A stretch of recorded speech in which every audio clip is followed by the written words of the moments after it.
أعوذ بالله من الشيطان الرجيم. بسم الله الرحمن الرحيم. إنا نحن نزلنا عليك القرآن تنزيلا فاصبر لحكم ربك ولا تطع منهم آثما أو كفورا واذكر اسم ربك بكرة وأصيلا ومن الليل فاسجد له وسبحه ليلا طويلا إن هؤلاء يحبون العاجلة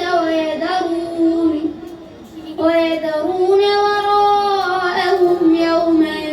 ثقيلا نحن خلقناهم وشددنا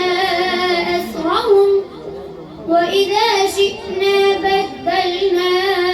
أمثالهم تبديلا إن هذه تذكرة فمن شاء اتخذ إلى ربه سبيلا وما تشاءون إلا أن يشاء الله إن الله كان عليما حكيما يدخل من يشاء في رحمته والله